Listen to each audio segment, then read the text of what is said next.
qual é a diferença? Se a gente pegasse essas plantas aqui, não foram manejadas. Vai pro YouTube. O que nós fizemos o ano passado? Foi feito o ano retrasado, lá com 2 anos. Essas plantas estão diferentes dessas? Tá ou não? Tá. Até em questão de produtividade. Aqui nós estamos vendo o café, tá vendo aqui? Tudo isso aqui é café, ó. Tá? Aqui nós estamos vendo o quê? Tem café aqui? Não. Bem menos, né? Tá? O que foi feito aqui? Aqui a gente fez o quê? A recepa. Vocês estão vendo aqui, ó. Vem do lado de cá que dá pra vocês verem. Foi feito o corte a uma altura de 40 centímetros. Tá vendo aí? De fora a fora, tá? Aí as plantas vão brotar e vão formar uma nova planta. Uma arquitetura de folha, tá? Um esqueletamento diferente, tá? É isso que a pessoa vai apostar na produtividade futura. Então a gente refez a planta de café. Se vocês olharem aqui descendo, tá? A gente vai ver que tem as mesmas características. E é importante, olha aqui, ó. Tá vendo os ramos de café? Tá? Tem café. Tá? Todos esses grãozinhos miúdos aqui tem café, tá? Vamos descer aqui. Vamos descer olhando aqui. Ó, tudo aqui, tá, foi feito da mesma forma, foi feita a poda. Então, a gente tem uma lavoura uniforme, certo? Padronizada. Descendo aqui,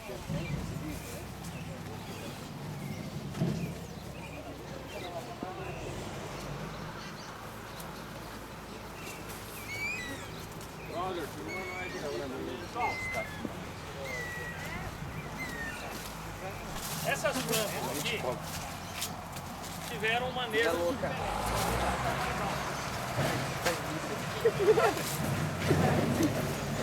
Aí tem que passar.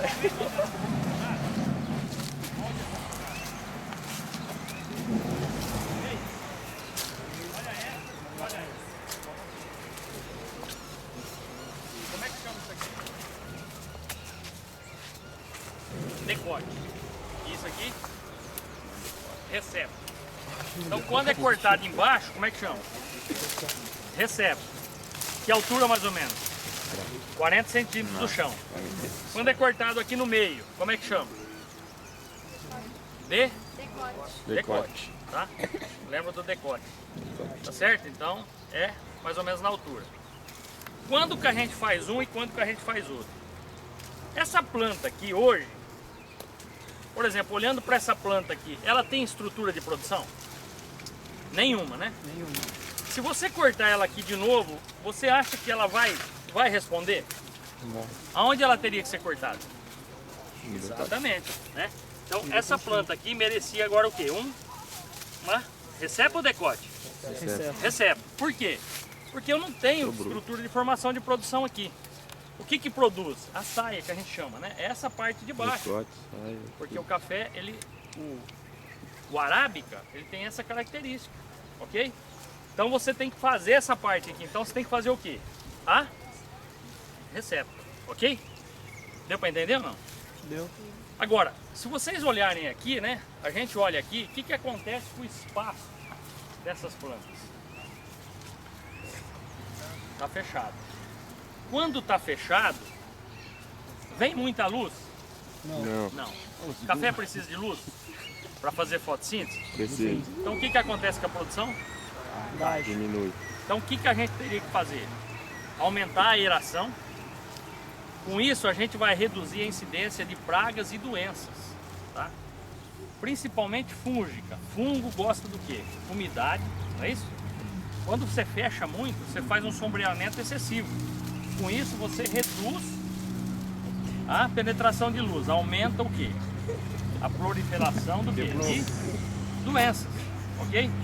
E também a incidência de praga. Então o que se sugere aqui nessa lavoura? A gente já fez o decote, ok? Isso aqui agora a gente sugere o quê? Alternar, né? Então a gente corta aqui embaixo. Se a gente cortar essa rua aqui embaixo, fazer a recepa, o que vai fazer com essa parte aqui? Vai melhorar a aeração? Vai melhorar a luz solar? Sim. Consequentemente, vai melhorar o quê? Produtividade. Tá? Deu para entender? Positivo. Então aquilo que a gente falou de espaçamento de café, ele está diretamente ligado ao manejo que você vai fazer. Tá?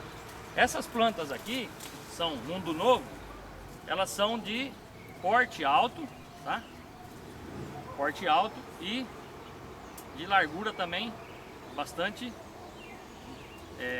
avantajada. Então o espaçamento dela é maior. Se você for reduzir o espaçamento para esse tipo de planta, você tem que trabalhar o manejo.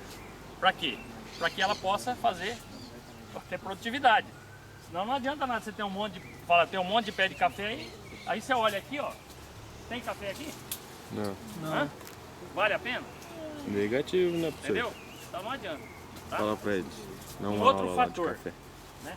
Vocês lembram que eu falei para vocês do abortamento? Muitas menininhas fazem Olha isso aqui. também. O que leva ao abortamento? Vamos ver se vocês lembram. Qual é o primeiro fator importante que o café tem que ter para evitar abortamento? Eu dei exemplo de irrigação, dei exemplo de microclima. Temperatura. O que tem a temperatura? Temperatura muito baixa, pessoal, que faz abortamento dos frutos. Calor. Hã? Alta, né? Acima de 35 graus, não tem quem resiste. Umidade relativa do ar é importante. Lembra que eu falei? Café irrigado no chão e café irrigado por cima. Qual que é a diferença dos dois? O que acontece com o microclima? Aumenta ou diminui a umidade relativa do ar? Aumentando a umidade relativa do ar, o que você provoca nos insetos com relação à polinização da planta? Aumenta a circulação de inseto ou não? Sim, senhor. Claro, se você aumenta, diminui a temperatura lá em cima. É tipo uma chuva, né? Você tem condições para outros insetos, que são polinizadores, estar no ar. E com isso, automaticamente, eles estão trabalhando na lavoura, aumentando assim a polinização. Consecutivamente, vai aumentar a produção. Então, outro fator limitante é a temperatura alta, né? Acima de 30, 35 graus, umidade relativa do ar, tá? Tudo isso contribui para esse resultado aqui, ó. Nós estamos em época já que já passou a florada, né? O que ficou, olha esse galho aí, se a gente olhar aqui, né? Esse galho aqui, ó, tem produção? Vai ter produção? Vai. Vai. E esse aqui? Não. Não vai ter nada, tá? Já foi, o que tinha que dar, já deu, ok? Então o que nós temos que guardar aqui? Que espaçamento de café depende do que? Primeiro, a variedade que você vai plantar, ok? Se ela tem porte alto ou porte baixo. Segundo, eu vou adotar qual tipo de manejo para poder definir o meu espaçamento, tá? Se você plantar super adensado, você sabe que futuramente você vai ter que fazer o arranque de uma linha para poder coordenar. Outra coisa, se você plantar um café mais super adensado, você tem que ter um porte menor, por causa do espaço aéreo que você vai ter de competição para a produtividade. E o que nós precisamos para a produtividade? Umidade relativa do ar, temperatura adequada e índice o quê? De umidade. Hã? De umidade? Como é que chama? Índice, fala alto, pluviométrico, que mede o quê? O índice de chuva, tá certo? Então são esses três fatores básicos, tá? O manejo, obviamente observando a luz solar, observando as características climáticas de cada região, né? Então daí a importância do café ter migrado para Minas Gerais, a questão exatamente do clima, né? Que favorece, das brisas da noite, a diminuição de temperatura não muito severa, porque o café não é tolerante à geada, tá? Mas numa média em que é agradável para formar um microclima, ter uma umidade relativa satisfatória, e com isso a planta pode produzir de uma forma muito mais significativa do que na região hoje aqui do estado de São Paulo, que é a região nossa aqui do Noroeste Paulista. Então a gente tem que levar isso em conta, tá? Então hoje, para a gente ter lavoura de café aqui, a gente tem que investir em tecnologias diferenciadas para poder atender a produção, né? Uma delas, além do manejo, a maioria tem que ter irrigação, tá? E um fator limitante, pessoal. Se a gente considerar a irrigação por gotejo, que é aquela que a gente usa menos água, né? A gente hoje está preocupado com o meio ambiente, então é muito importante a gente saber que se você for usar uma irrigação por aspersão, você tem que ter uma licença ambiental, tá? A gente chama de outorga, né? Para poder captar essa água, que hoje se torna muito difícil, dependendo da região que você está, você não tem essa licença. Por quê? Porque a água ela é disponível para todos, principalmente de um rio, a não ser que você tenha uma represa que é da tua própria propriedade, você em cima disso faça um projeto para poder usufruir dessa água, tá? Então, por isso que é difícil hoje, né? Os projetos de irrigação por aspersão tem que ser muito bem elaborados para evitar problemas ambientais, porque a gente tem problema com água e com a qualidade da água. E a gente sabe que se a gente irrigar por gotejo, muitas vezes a variabilidade climática, nesses dias, por exemplo, que fizeram 44 graus aí na região de Ribeirão Preto, nessa região próxima nossa aqui, chegou a fazer 44 graus. Qual é o resultado que a gente espera? Mesmo que a umidade do solo seja compatível com o sistema radicular, a parte de cima vai pagar o preço e com isso você vai usufruir bem pouco da tecnologia que você está desenvolvendo. Certinho? Certo. Alguma pergunta? Alguma dúvida? Você plantaria café aqui Já tá bacana. na região? Eu veria o que é mais plantado na região. Por que o que é mais plantado, por exemplo? Bom, porque se a gente for olhar pelo lado da cana, ela é bem mais favorável aqui para nossa região. Você daria poder econômico e também a disponibilidade climática, né? Que acaba sendo um fator de limitante, não é verdade?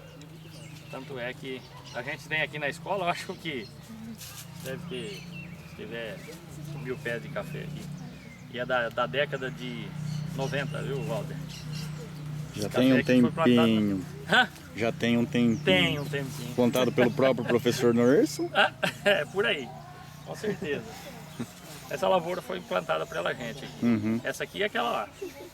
Mas era em outras épocas, né? Vamos dizer assim que mudou muito a variabilidade climática. Tá velho também. Aquela época não se falava nem em feito em estufa, né? Muito Hoje pouco. a gente vê uma realidade aí que aí está assombrando aí né? A umidade relativa do ar. A gente aqui sempre era uma região produtiva de café. A umidade relativa do ar na época na época do inverno era em torno de 40, 50, 60%. Hoje, esses anos atrás aí, 4, 5 anos, o ano passado chegou a 18, 20%. Sim. Quer dizer, isso aí são fatores que realmente, quando se fala em efeito de estufa, é uma realidade, né?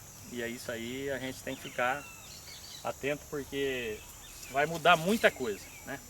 Ontem eu tive uma palestra sobre economia, sobre agronegócio e foi muito enfatizado isso. Hoje o produtor brasileiro ele tem que estar com potencial para aumentar a produtividade e driblar, porque não adianta querer, vamos supor, achar que aumento de área, etc., vai ser um fator, né? Nós temos que driblar as situações de acordo com os desafios que a gente enfrenta, né? Então, por exemplo, pensar em variedades produtivas com menos água, com variedades produtivas com um clima mais, vamos dizer assim, com temperaturas mais altas, tá? É por aí, esse vai ser o desafio dos futuros Biólogos, profissionais agrônomos. e técnicos da área. técnicos em Essa é a geral. realidade, né? Você Sim. vai ter que dançar conforme a música, né? Essa questão, não, vamos expandir mais a área porque tem que atender. Não, nós temos que melhorar a tecnologia. De que forma? Temos que buscar alternativas. Como? Pesquisando, buscando, criando, né? E os desafios, controlar é complicado, né? É por aí. Ok? Alguma dúvida?